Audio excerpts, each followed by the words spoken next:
Welcome to Central Georgia Focus, the Ask Mayor Miller edition. I'm your host, Liz Fabian from the Center for Collaborative Journalism.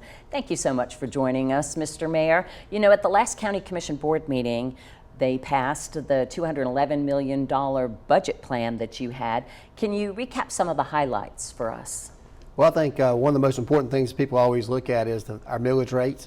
Even though we haven't voted on the final millage rate yet, we already kind of calculated some information and realized that we could cut the millage rate again. So we reduced the millage rate to 9.9, which is a slight cut from last year, and we'll revisit that again in August. We also increased our other things like employee raises, starting with the Sheriff's Department across the board. For those who haven't received the raise in the last year, we did a minimum of 6% raises for everyone. We continue to spend more money on public safety, more money on beautification, and certainly beefed up the departments that need it the most. So I think our budget speaks to what we're doing, the core values that we have, and making our community a safer place to live. Economic development is always a key there, as well as beautification. Of course, also at that meeting, y'all agreed to hire a round-the-clock cybersecurity firm with an annual contract. How does that differ from what was in place before? Well, we were doing some things internally, and I think we were looking at, getting notifications as opposed to having somebody there watching it the whole time. So it's something that we've been looking at doing for a while, and certainly with the situation we had here recently, it put it more to the top. And we've also learned best practices from all across the United States on doing that, so it's something we thought we would do as well. And of course, also at that meeting, y'all were talking about hiring a new IT director and maybe some other technicians. So did those vacancies occur around the time of that incident in May, or was that pre-incident, or how did those vacancies come about? Well, you always have vacancies in that department. IT is very competitive. A lot of times private companies can pay more than a local government can pay, so it's difficult to get people to stay with you for a long period of time. So our IT director left shortly before the situation that we had, but certainly not tied to our problems that we had there. But we're always looking to field our employees with good quality folks, and so we're always on the lookout for the best and the brightest. And I understand you're also looking for a new HR director, and I looked on the website to see if I could see that job posting or even the IT postings. I didn't see it. So is all of that back up and running normally now, your county website, for things like jobs and procurement? And as far as I know, we're still day by day, but everything appears to be working properly and smoothly now. Our HR director, we have an interim HR director right now, Javita Turner. She's doing a wonderful job. She also served as interim before when we had our last one a few years ago. The same thing with IT director. We have an IT director, Dr. Moffitt's been sitting in there, but we have two people doing a good quality job there, and we feel very comfortable about the situation we're in right now. I think tongue-in-cheek they were talking about that security measure as the county manager anti-anxiety act. That's right. But also I noticed when I was looking on the procurement site that some of those deadlines for submission were pushed back, I imagine because of things weren't all in place due to the cyber incident.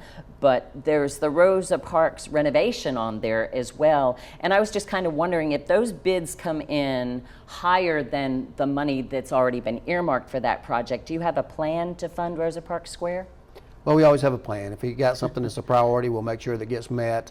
I suspect we can always value engineer some things as well. Sometimes things come in higher than we expect them. For whatever reason, we go back to the drawing board to kind of select the person and go back and get some better pricing on some things. So Rosa Parks Square is going to happen. We're going to make sure that happens. We're going to get a good quality bidder on that, and we're going to begin the work just as soon as we can. Also during that meeting, Mayor Pro Tem Seth Clark wanted to clarify that the CEA, the Community Enhancement Authority, was not going to get any more funding, at least right now, for the Little Richard House, but you have a management firm in place. What's going to happen there?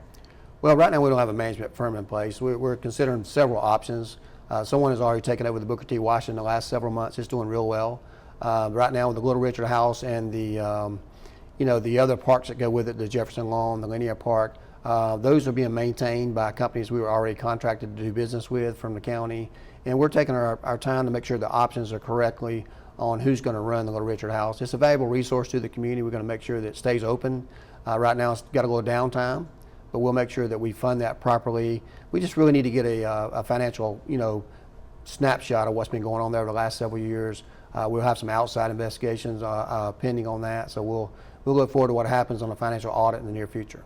And of course, our partner at the Murphy Center for Collaborative Journalism, Civic Fellow Laura Corley, has been investigating the Community Enhancement Authority for months now, and she just recently filed part 1 of her series about the fact that the Community Enhancement Authority really can't account for the millions of dollars that it was given to impact Pleasant Hill that way, no financial audits. Isn't that part of the reason that y'all sort of stopped giving them the money? Well, that's the main reason. I had to make a very tough decision last December to stop the funding there because we simply could not get the monthly reports. We couldn't get the audits. You know, the number's going to say what they say. We gave a little break to them because after COVID, it became difficult for, you know, accounting firms got behind. It became difficult for a lot of people to do their audit. Even the county had some brief delays. So we understand that. It's just the nature of the business. Gave them a little extra time, but at some point in time, we got to have those numbers. We also fielded a bunch of complaints from people that live in the Pleasant Hill neighborhood, whether they're organizations or people that live in houses there that they feel like was improperly maintained and upkept, and a lot of evictions were going on. So we just had too many complaints to ignore, and finally I made the decision, even during an election time, to discontinue the funding there and see what shakes out. And they said they really don't have money even for that audit. So you mentioned something about outside criminal investigation. So do you think there's some malfeasance that was operating in that organization? Well, I hate to get ahead of that, but I certainly think there's some commingling that was going on. If you go to the simple tax records there, the property records, you can see a lot of property going in and out of hands of people that are closely associated with that. It always draws a red flag. Doesn't necessarily mean there's something going on there, but I suspect that there will be something that we find after an audit. You know, most people want to do an audit to show that they're clean, how well they're doing to get continued funding. Sometimes when you avoid the audit situation, that's a red flag saying that something's wrong here.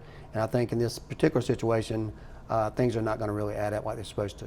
And you mentioned Booker T. Washington. I think maybe that's where I got confused because I thought you had been trying to identify managers for both properties. But what really takes place now at the Booker T. Washington Center? It's a community resource center. A lot of our nonprofits are housed there. We have our mental health over there as well. We've got some music there through the Eric Foundation. We've got the Pay Center for girls. And of course, at the same time, in the lower level, we have the outside activity for the children there with the sports there, but also the pool is taken care of by the county through our recreation department. So it's a great venture for the neighborhood. It gives a chance for some less expensive rent there to help maintain the place, but really just nonprofits that help the organization succeed over there.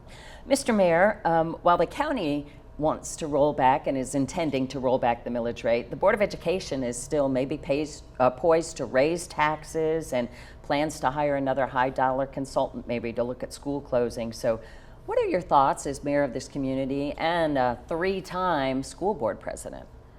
Well, I always have a lot of opinions, and certainly you get what you pay for those opinions sometimes, but having been in that seat before, it's a tough situation. I'm still great friends with many of the school board members, most of all the school board members, and we have conversations from time to time.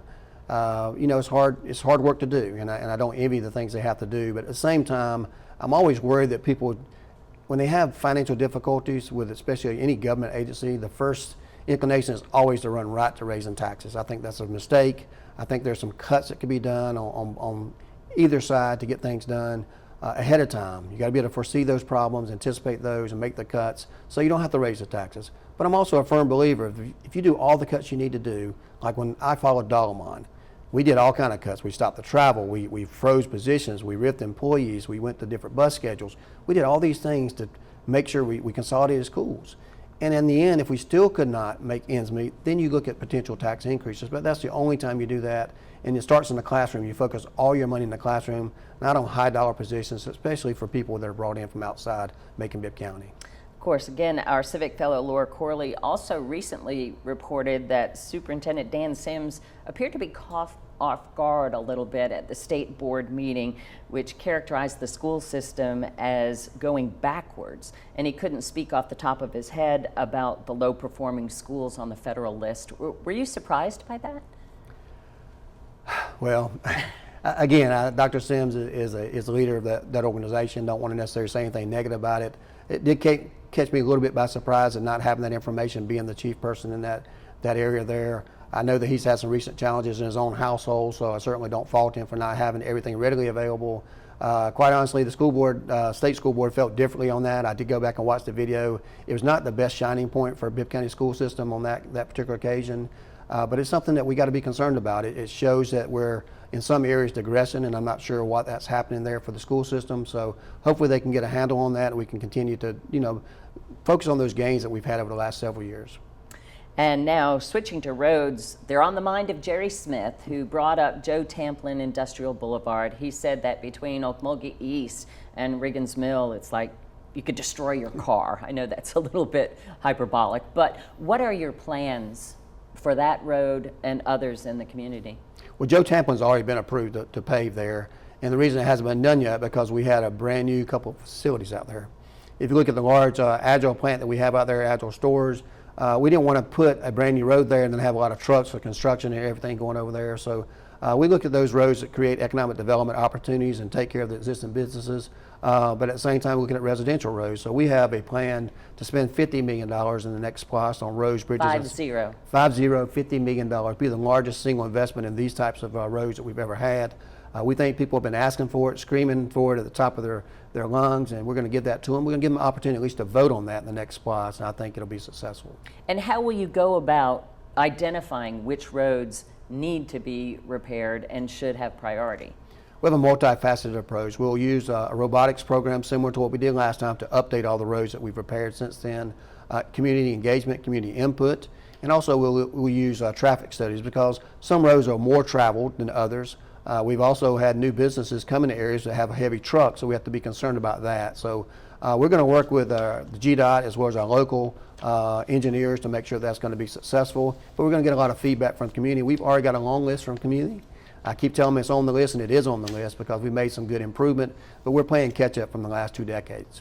Are there any updates from GDOT on other projects in our community that you could share? Not sure about any updates. There's a lot of things going on, and eventually we'll get this I-16 corridor taken care of. I think we're a little bit ahead of schedule on the roundabouts that we've got going on in several parts of our community, and Bass Road continues to be one of those talking points that we have there. So I'm excited about the progress that we've made there. I think it's going to help improve that area. I'm also excited about some things that are going to go on Eisenhower Parkway too. We've got some great things going to be happening there. GDOT's working as a partner with that, and that's been in the works for a while with some sidewalks and some traffic coming as well. I was up in Atlanta recently and was surprised to find landscaped roundabouts coming off of 285 on the Riverside Drive exit. And I understand that the plan now for Bass Road is to have roundabouts on each side there of the I-75 interchanges. Is that what you understand? Is kind of like the reverse diamond pattern that seems kind of confusing? That's exactly what it is, and it's been shown to be successful everywhere. Of course, it looks like nicer. It'll help speed up the situation that we have out in Bass Road. We've got about 3 of those coming actually on Bass Road right there at least, and you have another one or two coming on Eisenhower Parkway as well. All the roundabouts, right? Yes, because I remember when they first talked about putting in a roundabout when you get off of 75 at Eisenhower, it's like, how is that going to work? But I did it in Atlanta, and it seemed to be easy. It's been proven to work. Okay. Also, do you have any ideas about when it comes to the paving and such? This time of year, I would imagine, is not the time to be fixing roads, right? Well, it's hot, but I mean, asphalt plants are asphalt plants. We don't own one, that's why we can't really go out and do the proper repairs that we need to do, so we have to rely on others. One thing we are going to consider is trying to make it easier for more companies to get involved. Right now, we're kind of hamstrung because only certain big companies can do these large projects, and then from time to time they get pulled off our projects to do big roads for the state. So we're going to make it more easy, accessible, change the policies a little bit so more people can get involved in paving residential roads. And speaking of transportation, big things happening at the Middle Georgia Regional Airport. What's the next step in building your guitar-shaped FBO? Well, first thing we got to do is get rid of the old one. So next week you should get some announcement that we're going to tear down we've awarded the contract to Sheridan Construction to do the demolition of the old low aviation FAA building there. That's going to be a great demolition, but also what's going to replace that's going to be something awesome. I mean, all the people in the state of Georgia are already talking about it. They're jealous. They're envious of what we got going on. We're going to put our RFP out there in the next 60, 90 days, and we're going to hopefully select the best builder that can build that thing, and it's something we're all going to be proud of. Hope to be completed by the end of next year. Who is responsible for that design? Did you have a concept of it, or Well, I think a lot of us involved in it with Doug at the airport, but Julie Moore in particular, our assistant county manager, fell in love with the guitar. We were looking at the music theme anyway, so I'd say she was the first person that brought that to my attention and really liked that one. We looked at several different models through the design process, and I think we all fell in love with that one the best because I think it signifies what we're about in Macon and what we're going to, and it kind of part of our branding. Everybody talks about the guitar, but if you look closely too around the sides, there are different things to make it look like piano keys. So we're looking forward to that. You know, Mr. Mayor, CNN's travel guide lists Macon as number 7 on its list of best towns to visit. Any thoughts on that today?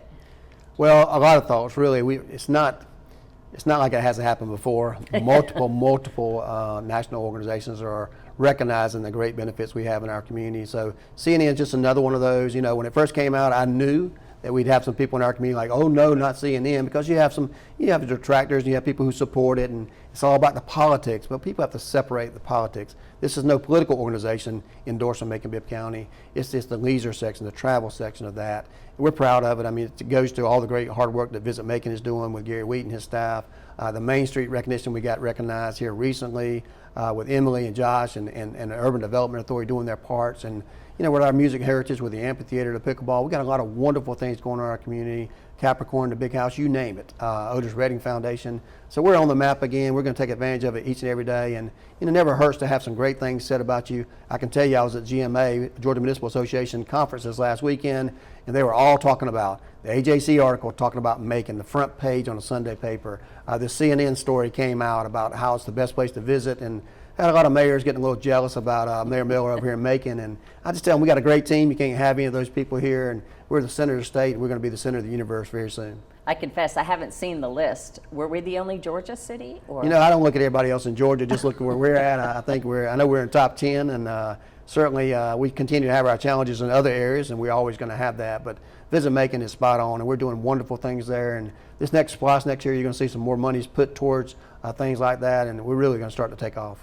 Sounded like at the last meeting that Commissioner Lucas might have been a little surprised that Visit Macon was so involved in scheduling tournaments for the pickleball rhythm and rally. How is all that setting up, and how is that an important piece of the tool when it comes to visitors and tourists?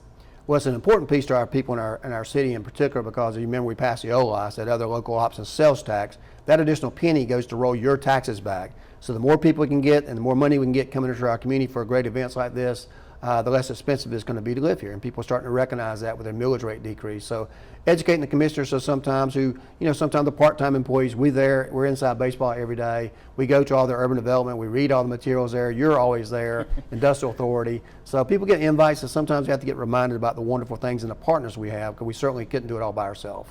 And of course, the amphitheater too has been going great guns, but will it cool off a little bit as we're getting into the heat of the summer? I mean, do you have as many events scheduled for the summer as you might do when the weather might be more palatable to stay outside? I think so. I think we'll start increasing. We're just in year 1. Year 2 is going to probably be twice as good as we have in year 1. And we had a fabulous edition the other night with Jelly Roll. Got a chance to meet Jelly Roll myself backstage. Sold a lot of tickets in a short period of time with him being here, but it's just a taste of things that's going to happen in the future. We got some great concerts coming up in July and August, and I can tell you we got a couple more we're going to announce for October very soon, and I think it's really going to put us on the map again for our music heritage, and I think people are going to really appreciate the venue.